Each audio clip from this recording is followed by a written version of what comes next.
అంటా ఉన్నారు అన్ని పార్టీ వాళ్ళకు ముడుపులు ఖచ్చితంగా ఈ కార్పొరేట్ కాలేజీకి వెళ్ళి మూడతాయని మీరు అంటా ఉన్నారు కదా. సో ఏమైనా అవకాశం కనిపిస్తూ ఉందా ఈమె ఇండివిజువల్గా స్వచ్ఛందంగా పనిచేసే అవకాశం ఈ ఉమెన్ కమిషన్ చైర్మన్కి ఉంటుందా? సో నేను ఆమె ఏమంటా ఉందంటే హార్డ్ డిస్కులు సీజ్ చేసినాం, సీసీ ఫుటేజ్ సీజ్ చేసినాం, ఖచ్చితంగా చర్యలు ఉంటాయి అంటా ఉన్నారు. ఒకవేళ ఏమైనా చర్యలు అంతలో ఈమెకు చర్యలు తీసుకునే అవకాశం ఏమైనా కనిపిస్తూ ఉందా? 100% తీసుకోవాల్సిన అవసరం ఉంది. 100% తీసుకోవాల్సిన అవసరం ఒక్కసారి 100% తీసుకోవాల్సిన అవసరం ఉంది. ఆమెకైతే ఆ పవర్స్ ఉన్నాయి, తీసుకునేటువంటి పవర్స్ తనకున్నాయి. కానీ హౌ ఫార్ షీ సిన్సియర్ అనేది టైం చెప్తుంది. ఇంత ముందు కూడా ఇటువంటివి జరిగినాయి. ఇప్పుడు నువ్వు అన్నావు సీసీ ఫుటేజ్ తీసుకున్నాము, సీడీలు రికవరీ చేసిన ఇవన్నీ చెప్పింది కదా. హార్డ్ డిస్క్లు కూడా ఆ హార్డ్ డిస్క్లు రేపు పొద్దుగాల ఉంటాయా లేకపోతే అవి వాటిలో మొత్తం ఇన్ఫర్మేషన్ అంతా ఎరేజ్ అవుతుందా అనేది టైం చెప్తుంది. ఇప్పుడు ఆమె కళ్ళతో చూసింది కదా ఇమీడియట్ గా. ఆమె చూసింది అక్కడ ఏం దుర్మార్గాలు జరుగుతున్నాయి, ఏంటిది, ఎంత గలీజ్గా, ఎంత దుర్మార్గంగా, ఎంత దారుణంగా విద్యార్థుల పరిస్థితి ఎట్లున్నది అనేది ఆమె డైరెక్ట్ చూసింది కదా. చూసుకున్న తర్వాత ఇప్పుడు ఇమీడియట్ యాక్షన్ లేకపోతే తెలుస్తుంది. కాలేజ్ అయితే నాకు తెలిసి కాలేజ్ అయితే సీజ్ కావాలి, లేకపోతే గవర్నమెంట్ టేక్ ఓవర్ అనేది చేయాలి. రెండిట్లో ఏదో ఒకటి జరగాలి. ఈ రెండిట్లో జరగకపోతే ఆమె మీద మాత్రం ఒత్తిడి వచ్చినట్టే. నేను ఆమె శంకించిన గతంలో ఇటువంటి అన్ని జరిగినాయి కాబట్టి సేమ్ ఆ డౌట్స్ మేము వ్యక్తపరుస్తున్నాం. కానీ ఆమె దగ్గర పవర్స్ ఉంటాయి కదా. నువ్వు చేసి నువ్వు రిపోర్ట్ పంపాలి, ఎంబడబడు, నువ్వు కూర్చోలేకపోతాడా? ఉమెన్స్ కమిషన్ చైర్మన్ పోయి ధర్నా కూర్చో, ముఖ్యమంత్రికి ముంగడ కూర్చుంటావా లేకపోతే సెక్రటరీ ముంగడ కూర్చుంటారా, మీరు ఇమీడియట్ గా ఈ కాలేజ్ మీద యాక్షన్ తీసుకోవాలని చెప్పని కూర్చోవాల్సిన అవసరం ఉంది. అవి చేయకనే ఎక్కడ మరి మీరు కూడా మేనేజ్ అయ్యింది అనుకో. చాలా కమిషన్స్ వచ్చినాయి, చాలా చేసినాయి. ఇవన్నీ మళ్ళీ అగైన్ అపాయింటెడ్ బై గవర్నమెంట్. అది మళ్ళీ మీ ప్రభుత్వం హెడ్ వచ్చి ఎవరో మంత్రుల ప్రెజర్ చేసి నువ్వు బోకమ్మా ఇంకా సరిపోయిందని చెప్పని ఆగిపోయినా అనుకో. నేను చెప్తా, ఒక ఉదాహరణ చెప్తా. ఇక్కడ తార్నాకలో కాలేజ్ ఉండే వీళ్ళ చైతన్య వాళ్ళదే. వాళ్ళు అట్లనే మూవ్మెంట్ అప్పుడు సేమ్ సిచ్యువేషన్స్ గిట్ల అయితే వాడు చందాకు పంపిస్తే ఇయ్యలేదంటే సీరియస్ గా ఆత్మహత్య జరిగినప్పుడు రాళ్ళు తీసుకొని కొంతమంది పిల్లలు పంపిస్తే గత టిఆర్ఎస్ వాళ్ళకు మంచి ఇచ్చిరట, మంచి ముడుపులు ఇచ్చారు. ఇయ్యంగానే తెల్లారి నుంచి దాని మీద యాక్షన్ లేదు, వీళ్ళు కాంప్రమైజ్ అయిపోయారు. సో అట్లా ఏంటంటే అట్లా ఇప్పుడు ప్రభుత్వ స్కూల్లో పోతే ఏమొస్తుంది, ప్రైవేట్ స్కూల్లో అలా ఇటు తిరిగితే మాకు మంచిగా గట్టిగా అంటే ఇంకా మాకు పైసలు ఎక్కువ పడతాయి కదా అని ఆలోచన కనుక ఉండేది ఉంటే దయచేసి మీరు మానుకోండి. కనీసం చూసిన మీరు అంటున్నారు కదా మీ ఇంట్లో మీ పిల్లలు అయితే గట్లే ఉంటారా అని చెప్పని, ఇప్పుడు మీ పిల్లలే అనుకొని మేము కూడా మీకు నిజంగా నిజాయితీ ఉన్నది అనిపిస్తే వాళ్ళ మీద యాక్షన్ తీసుకున్నప్పుడు మేము హర్షిస్తాం. నేరల శారద గారు మంచి పని చేశారని చెప్పి. కానీ అట్లీస్ట్ పేరెంట్స్ కన్నా మినిమం ఉండాలి కదా. పిల్లలు ఫుడ్ పాయిజన్తో ఇబ్బంది పడతా ఉంటే సరైన సౌకర్యాలు లేక, అరే సంవత్సరానికి మనం 3 లక్షల రూపాయలు కడతా ఉన్నాం, అయినా మన పిల్లలు ఇబ్బంది పడతా ఉన్నారు. సో ఇమీడియట్లీ వేరే కాలేజీలో జాయిన్ చేయించుకున్న ఆలోచన అట్లీస్ట్ పేరెంట్స్ కన్నా రావాలి కదా. ఏం చేయాలి అంతటా అట్లే ఉన్నాయి. నువ్వు నారాయణ అట్లే ఉన్నాయి, శ్రీ చైతన్య అట్లే ఉంది. కార్పొరేట్ మొత్తం ఒకటే తిరుగుంటాయి. ఫీ స్ట్రక్చర్ అటు ఇటు ఉన్నాయి కావచ్చు.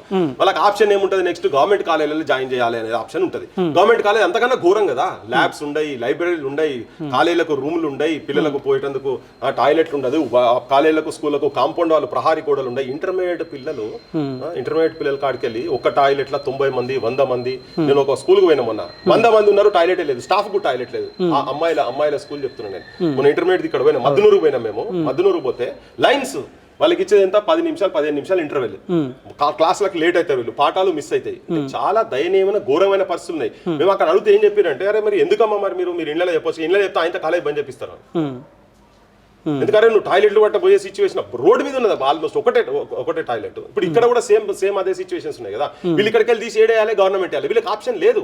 అది ఎవరు చూసుకోవాలి, గవర్నమెంట్ చూసుకోవాలి కదా. దాని ఒక్కొక్క డిపార్ట్మెంట్ ఉంటుంది. ఏం చేస్తుంది ఎడ్యుకేషన్ డిపార్ట్మెంట్, ఏం చేస్తున్నది, వీళ్ళందరూ వచ్చి చూసుకోవాలి కదా. ఇవన్నీ ఏంటంటే ఉట్టిగా అగ్గిపెట్టల పాండబల సిగరెట్ డబ్బాలు పెట్టినట్టు ఫ్లోర్లు కట్టేసేసి వీళ్ళను మొత్తం పాటకులు వేసి ఎక్కడక్కడ పెట్టేసేసి జైల్లో చేసి పెట్టినట్టు చేసి బయట కూడా అలవ్ లేదు. అందరు కమిషన్ అందరికి అన్ని పైసలు పోతున్నాయి. ఇప్పుడు ఈమె పోయినప్పుడే కనబడదు. ఇన్ని రోజులు నడుస్తాను కదా అదంతా. నీ కిచెన్ సబ్ స్టాండర్డ్ కిచెన్ ఉన్నది, దాంట్లో ఏం ఫెసిలిటీస్ లేవు, ఫైర్ ఫెసిలిటీస్ లేవు, నీకు ఏం ఫెసిలిటీస్ లేవు అని ఎప్పటి నుంచో పర్మిషన్స్ ఎట్లా వచ్చినాయి, ఎట్లా నడుస్తున్నాయి కాలేజీలు. ఒక్కదాని పర్మిషన్ మీద 4 కాలేజీలు నడుస్తున్నాయి. ఎవడు చేయాలి, కంచె చైన్ వేసినట్టు. వాళ్ళే ఆఫీసర్లు వాళ్ళతో కొల్యూడ్ అయి ఉన్నారు, రాజకీయ నాయకులు కొల్యూడ్ అయి ఉన్నారు. మరి ఎవరు చూడాలి, ఇంకా జనం ఓన్ చెప్పుకోవాలి. జనం ఏంటంటే పైసలు తీసుకొని చెత్త నాయకులకు ఓట్లు వేస్తారు కాబట్టి మనకి ఈ దుస్థితి ఏర్పడ్డది. కానీ ఇంత జరుగుతూ ఉంటే ఏ విద్యార్థుల పేరు పైన అయితే ఎమ్మెల్సీ అయిండో వెంకట్ బల్మూర్ మాట్లాడట్లే, కోదండరామ్కి ఎమ్మెల్సీ పదవి ఇచ్చారు, ఆయన మాట్లాడట్లే, విద్యా కమిషన్ చైర్మన్గా ఆకునూరి మురళి గారు ఆయన అడ్మిట్ అయ్యాడు. ఇంతవరకు ఏ ఒక్క నాయకుడు కూడా స్పందించలేదు. సో దీన్ని ఎట్లా చూస్తూ ఉన్నారు అంటే మినిమం మాట్లాడాల్సిన బాధ్యత ఉంది కదా. మీడియా పైన దాడి జరిగింది, ఒక అడ్వకేట్ పైన దాడి చేసినారు, ఎట్లీస్ట్ స్పందించాల్సిన బాధ్యత ఈ నాయకుల పైన ఉంది కదా. అంటే విద్యా పేరుతోటి పదవులు వెళ్తున్న నాయకులతో మాట్లాడాల్సిన అవసరం ఉంది కదా. మీరు ప్రయత్నం చేసిండ్రా, మాట్లాడే ప్రయత్నం చేసిండ్రా వాళ్ళతో? వాళ్ళు రెస్పాండ్ కారు కదా. రెస్పాండ్ అయితే లేరా? బరాబర్ మాట్లాడాలప్పా, ఎవరైనా మాట్లాడాలి, 8 సిటిజన్ అయినా మాట్లాడాలి, మాట్లాడాల్సిన అవసరం ఉంది.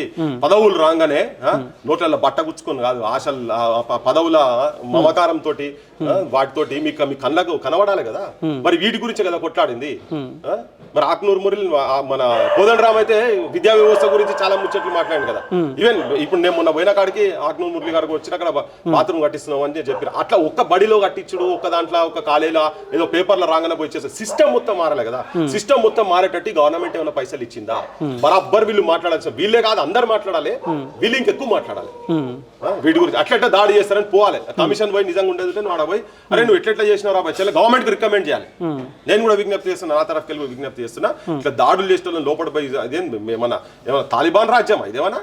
కెమెరాలు పట్టుకొని పోయి చూపిస్తే కాల్చి పడేస్తాం రా పోయి. ఇజ్రాయల్ రిపోర్టర్ వచ్చిండేవాడు మరి మెడకాయ తీసినట్ట ఇదేమన్నా? ఆఫ్ఘనిస్తాన్ లో పోయి ఎడార్లో పోయి చేసినట్ట ఇదేమన్నా? ఒంటల రాజ్యం ఇదేమన్నా? సో కమిషన్ వాళ్ళు వీళ్ళు కూడా పోయి కూర్చొని జస్ట్ మొత్తం చేసేసి ఇమీడియట్ గవర్నమెంట్ రికమెండ్ చేయాలి. ఈ కాలేజ్ ఇమీడియట్ చైతన్యకలు తీసేసి గవర్నమెంట్ టేక్ ఓవర్ చేసేసి కమిషన్ కిందకో దీని కిందకో చేసేసుకొని చేసి దాన్ని రన్ చేయాల్సిన బాధ్యత ఉన్నది, బరాబర్ ఉన్నది. ఎందుకంటే ఇంతకుముందు సమస్యలు అయితే ఇప్పుడు సమస్యలు అయితే సమస్యలు కావా? గత ప్రభుత్వం చేసే అయితే సమస్యలు అయితే ఈ గవర్నమెంట్ చేస్తే సమస్యలు కావా? అప్పుడైనా సమస్యలే, ఇప్పుడైనా సమస్యలే, ఎప్పటికైనా సమస్యలే. మాట్లాడండి, మీరు ఏడున్నా కానీ మీరు మాట్లాడాలి, మీరు పోవాలి, యాక్షన్ తీసుకోవాలి, చెయ్యాలి. కేవలం రాజకీయ పదవి లేకపోతే ఏమైతుందంటే కేవలం రాజకీయ పదవుల కోసము లేకపోతే మీకు జనాలకు జీతాలు వచ్చేందుకు చేస్తున్నట్టు అనే మెసేజ్ జనం లోపల పోతుంది, ఉంటది కూడా కదా. దాడులు చేస్తుండేందండి ఇక్కడ ఎడిపోతున్నాము, ఏ రాజ్యంలో ఉన్నాము, ఏంది ఇంత దారుణమైంది. జర్నలిస్టులను కొట్టే ధైర్యం కాడికి కూడా పోతారా? అంటే ఇవ్వడం జర్నలిస్ట్ పోయి వదిలేసారు, వాంతో ఎందుకు పెట్టుకోవాలని చెప్పని అనేది పోయి ఉల్టా కొట్టుర్రా అని చెప్పని 50-100 మంది అరే నెత్తి తిరిగి యువకులు కనుక తిరగబడి వస్తే మీ ఒక్క లీడర్లు ఉండరు, మీ ఒక్క కాలేజీలు ఉండే ఇక్కడ మొత్తం తలగబెట్టి పరిస్థితి. ఒకసారి తలకాయ తిరుగుతాం మరి ఆ స్థాయి దాకా మీరు తీసుకొచ్చుకోకుండ్రి. హింస పెద్ద యువకులకు, తెలంగాణ యువకులకు అది పెద్దేం కాదు. ఇక్కడ ఉట్టిగా చిన్నోళ్ళు కూడా తుపాకులు పట్టుకొని బాంబులు పట్టుకొని పెద్ద పెద్ద రాజ్యాలకు వ్యతిరేకంగా కొట్లాడి తిరుగుబాటు చేసేటువంటి లక్షణాలు ఇక్కడ ఉన్నాయి. కానీ మీరు దాడులు చేస్తామంటే మాత్రం ప్రభుత్వాలు కూడా యాక్షన్ వెంటనే తీసుకోవాలి. తీసుకోకపోతే ఎవడో తలకాయ తిరిగి వస్తే మాత్రం ఈ చైతన్యాలు నారాయణలు ఇక్కడ మిగిలాయి. మీరు ఇక్కడ రాజకీయ నాయకులు కుట్టిగా పైసలు ఇచ్చి మేనేజ్ చేస్తున్నాం అనుకోని మీరు సంబరపడుతున్నాం, కానీ మీ దుకాణాలు బంద్ అయితే జాగ్రత్త అని చెప్తున్నాం మేమైతే. కానీ ఇక్కడ పోలీసుల ప్రమేయం కూడా వాళ్ళకు కూడా సంబంధం స్పష్టంగా అనిపిస్తుంది. ఎందుకంటే దాడి జరిగిన వెంటనే మాదాపూర్ పిఎస్లో మేమే కంప్లైంట్ ఎన్నికలే ప్రయత్నం చేస్తూ ఉంటే, సో అదే తరుణంలో కాలేజ్ సిబ్బంది కూడా అక్కడికి వస్తే ఇదే మాదాపూర్ సిఐ అంటా ఉన్నాడు, ఆ సిబ్బంది ఎవరైతే ఉన్నారో సిఐకి రిక్వెస్ట్ చేస్తూ ఉన్నారు, ఇంకోసారి ఈ మీడియా వాళ్ళు ఈ అడ్వకేట్ క్రాంతి మా దగ్గర రాకుండా చూడాల్సిన బాధ్యత మీది సిఐ గారు అన్నప్పుడు ఇదే సిఐ అంటా ఉన్నాడు, సో ఇమీడియట్లీ స్టూడెంట్లతోటి వీళ్ళపైన కేసులు పెట్టేయండి, కేసులు నమోదు చేస్తాం, తీసుకొని పోయి లోపడేస్తాం, ఎందుకు మీకు అంత ఇంట్రెస్ట్ అని చెప్పి మాకే ఆ క్వశ్చన్ రిటర్న్ అంటా ఉన్నాడు. సో ఎక్కడ వ్యవస్థ మారే అవకాశం ఉన్నట్టు మీకు అనిపిస్తా ఉంది? నేను అదే అంటున్నా కదా, వాళ్ళు ఇప్పుడు సిఐ అట్లా మాట్లాడదు. సిఐ అవునమ్మా మీ ఆయన వచ్చిండు, పలానోళ్ళు వచ్చిన క్రాంతియో ఇంకెవరో, రేపు నేను పోవచ్చు, ఇంకెవరైనా పోవచ్చు, మీరు పోవచ్చు, ఇంకెవరైనా పోవచ్చు, ఆయన ఏం ప్రశ్నలు చేస్తున్నారు, నిజంగా ఉన్నాయా లేవని చూపించాలి కదా. అది గవర్నమెంట్ చేయాల్సిన పని. గవర్నమెంట్ ఫెయిల్ అవుతుంది కాబట్టి, పిల్లలు ఇబ్బంది పడుతున్నారు కాబట్టి, వాళ్ళకి ఆప్షన్ లేదు కాబట్టి, ఇటువంటి వాళ్ళు ఎవరైనా వచ్చి అడిగినప్పుడు తీసుకుపోయి కూర్చోబెట్టి చూపి నీ దగ్గర తప్పులు ఉన్నాయి కాబట్టి ఇటువంటి వాళ్ళు రావద్దు అని. అంటే నువ్వు ఏదో ఇల్లీగల్ పనులు చేస్తున్నావు, నువ్వు దందాలు చేస్తున్నావు కాబట్టి, నువ్వు మోసం చేస్తున్నావు కాబట్టి, నువ్వు పిల్లలకు చదువు కన్నా ఎక్కువ నీ వ్యాపారాన్ని పెంచుకుంటుంది ఎట్లా చేస్తున్నావు అవన్నీ అక్కడ కనబడుతున్నాయి కాబట్టి నీకు ఆ భయం ఉంది. లేకపోతే నీకు భయం ఎందుకు ఉంటుంది? సో నువ్వు రానియాల కూర్చోబెట్టాలి. ఒకవేళ అట్లా లేకుంటే పోలీస్ స్టేషన్ అది ఇష్యూ, పోలీస్ స్టేషన్కి వచ్చి ఫ్రిక్షన్ వచ్చింది అనుకో, సీఏ ఏం చేయాలి? అవునమ్మా మరి వాళ్ళు ఏమడుగుతున్నారు చెప్పండి, మీరు ఆ ప్రిన్సిపాల్ పిలిచి చెప్పండి, మరి ఇప్పుడు చూపిన అవసరం అయితే మేము కూడా వస్తాం పానాలి, తన బాధ్యత. ఓకే, వచ్చినప్పుడు మీరు వేరే వాళ్ళతో కంప్లైంట్ వీళ్ళ సంగతి చూసుకుంటామంటే అని ఎవరికి జీతం ఉన్నావు నువ్వు, ఎవరి పైసలతో నీకు నెలకు జీతం వస్తున్నది అంటే వాళ్ళ దగ్గర నువ్వు కమిషన్ తీసుకొని కకృతి పడుతున్నారు అన్నట్టే కదా పోలీసు వాళ్ళు. అంతే కదా, కకృతి పడకుండా ఇటువంటి పరిస్థితులు రావు కదా పోలీసు వాళ్ళకి. పోలీసు వాళ్ళకి ఏంటిది, వీళ్ళే కాదు కదా, బాసులు ఉన్నారు కదా, మొత్తం కింద నుంచి పైదాకా బాసులు ఉన్నారు కదా. ఎమ్మెల్యేలకు మంత్రులకే పోయినాక ఈ పోలీసు వాళ్ళది ఏమున్నది, సిఐ ఏమున్నది, అవసరం అంటే ఆడికెళ్ళి కూడా చెప్పిస్తారు. ఈయన నిజంగా అట్లా మాట్లాడుతూ ఉంటే సిఐ ట్రాన్స్ఫర్ అవుతారు, అట్లా మాట్లాడుతూ ఉంటే శ్రీనివాస్ రెడ్డి పోయినట్టు గట్టినే పోతారు. మిగతా పార్టీ వాళ్ళు కూడా మాట్లాడాల్సిన అవసరం ఉందా? ఇప్పటి వరకు ఏ ఒక్కరు కూడా రెస్పాండ్ కాలే, ప్రతిపక్ష పార్టీలు కూడా. ప్రధాన ప్రతిపక్ష పార్టీ అని బీఆర్ఎస్ పార్టీ చెప్పుకుంటా ఉన్నది. సో రాబోయే కాలంలో మేమే అధికారుల కోసం బీజేపీ చెప్పుకుంటా ఉంది.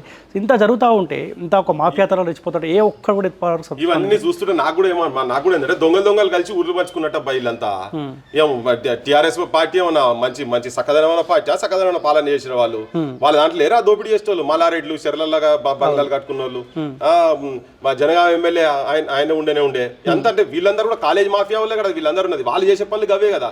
వీళ్ళ దగ్గర ఏంటో పైసలు తీసుకుని తీసుకుంటారు, వాళ్ళు యూనివర్సిటీలు పెడుతున్నారు, వాళ్ళు పెద్ద పెద్ద యూనివర్సిటీలు పెట్టుకొని చిన్న చిన్న బడులు పెట్టిన వాళ్ళు యూనివర్సిటీ స్థాయి దాకా పెట్టేసుకొని వాళ్ళు గదే దందాలు చేస్తున్నారు కదా. అందుకని అందరు ఇట్లా ఎవరెవరైతే ఎడ్యుకేషన్ సంబంధించిన మాఫియాలో కార్పొరేట్ కాలేజీలు ఎవరైతే పెట్టినరో వాళ్ళందరూ ఒక తాను పట్టాలి అని చెప్పాల్సిందే. ఒక్క చెట్టుకు పుట్టిన పండ్లే ఇవన్నీ ఒకటే. అందుకనే వీళ్ళందరూ దొంగలను కలిసి ప్రజలను ముంచుడు, విద్యా వ్యవస్థను తెలంగాణలో ఉన్నటువంటి అద్భుతమైనటువంటి మేధస్సు ఉన్నటువంటి ప్రాక్టికల్ కి మట్టిలు ఉంటుందేమో ఆ తిరుగుబాటు, అటువంటి వాళ్ళకు విజ్ఞానవంతులను కావాల్సిన దాన్ని తీసుకుపోయి ఊర్లలో బెల్ట్ షాపులు చేసి గంజాయిలు బడులలో గంజాయిల కాడికి కనుక తీసుకుపోయి పడేసారు. అందుకని నాయకులు అందరూ కూడా కలిసి అందరు ఒకరికొకరు hand in glove with each other. All these fellows are criminals. Education mafia మొత్తం వీళ్ళంతా అంత కలిసే ఉన్నారు. అందరికి వాటాలు పోతున్నాయి. ఇప్పుడు నువ్వు అన్న దాంట్లో ఆన్సర్ ఉందా? ఇటువంటి జరిగినప్పుడు మరి వాళ్ళు వచ్చాడా కూర్చొని చేయాలి కదా, చేసేది బంద్ చేయాలి. ఇంకోటి ఇంట్లో కూడా ఒక హుషారు ఏంటంటే వాడు 2 రోజులు వచ్చి టోకన్ ప్రొటెస్ట్ చేస్తాడు. మా వాడు ఏళ్ళ నుంచి కొట్లాడుకుంటూ వస్తూనే ఉన్నాం. అందుకే ఎప్పుడో సాహిత్యం కూడా ఇప్పుడు చెప్తా ఉన్నాం మిమ్మల్ని కొట్లాడుకుంటాం. వీళ్ళు ఏంటంటే మేనేజ్ చేసి తెల్లారి నుంచి మళ్ళీ కనిపించారు. వాళ్ళకి ఏంటంటే వాళ్ళ ఎలక్షన్ ఫండ్ కో లేకపోతే దేనికో 5 కోట్లు 10 కోట్లు ఇచ్చేసింది అనుకో, క్లోజ్. హాస్పిటల్లోకి వెళ్ళి తీసుకోలేదు. ఇప్పుడు యశోద హాస్పిటల్కి వెళ్ళి తీసుకోలేదా? యశోద హాస్పిటల్లో ఎక్కడికి వెళ్దాం పనిస్తాడు? జనం సావు. అప్పుడు నువ్వు చచ్చిపోతావురా అంటే అప్పుడు తీసుకొచ్చి వాడు ఇల్లు అమ్మో బంగారం అమ్మో ఏదో ఒకటి చేసి తీసుకొచ్చేసి పైసలు తీసుకొచ్చి అక్కడ కడితే ఆ పైసలను తీసుకొచ్చి రాజకీయ పార్టీలకు మళ్ళీ వీళ్ళకు ఫండింగ్ కాడికి వస్తున్నాయి. అంటే ఎవరిని ముంచుతున్నారు ఇప్పుడు ఇక్కడ కూడా అంతే. ఇలా కూలి పని చేసుకుంటూ కావచ్చు, ఉప్పర్ పని చేసుకుంటాడు కావచ్చు, పెయింట్ కావచ్చు, కార్పెంటర్ పిల్లలు కావచ్చు, చిన్న పనులు చేసుకుంటూ అందరూ కూడా పిల్లలనైతే మనం మంచిగా చదివించాలని చెప్పని ఇటువంటి కాలేజీలకు వేస్తే ఇది దోపిడీ చేస్తున్నారు. ఎవడు ఆపాలంటే నాయకులు అందరూ కలిసి ఉన్నారు. కలిసి లేకుంటుండేది ఇమీడియట్ యాక్షన్ జరుగుతుంది కదా. ఎందుకంటున్నప్పుడు మళ్ళా నేరల శారద గారికి చెప్పేది ఏంటంటే మీరు కూడా నిజాయితీ ప్రూవ్ చేసుకోవాలి, మీ కమిషన్ నిజాయితీ కూడా ప్రూవ్ చేసుకోవాలంటే మీరు వెంటనే కాలేజ్ సీజ్ చేపిస్తారా, గవర్నమెంట్ కు హ్యాండ్ ఓవర్. ఇది ఒకటే కాలేజ్ కాదు, మొత్తం మీరు తిరగండి. మొత్తం ఒక్క కాలేజ్ కూడా వాళ్ళ అన్ని ఫెసిలిటీస్ తోటి నిజంగా కూడా నామ్స్ ప్రకారం జరిపేది శ్రీ చైతన్య నారాయణ కాలేజీలో ఒక్క కాలేజ్ కూడా ఉండదు. వాళ్ళన్ని మూతపడతాయి అన్ని కాలేజీలు. బంజాయిరీ మీరు టేక్ ఓవర్ చేయండి, గవర్నమెంట్ టేక్ ఓవర్ చేసి ఆఫీసర్లను పెట్టి నడపాలని చెప్పి నేను కాలేజీ తరఫు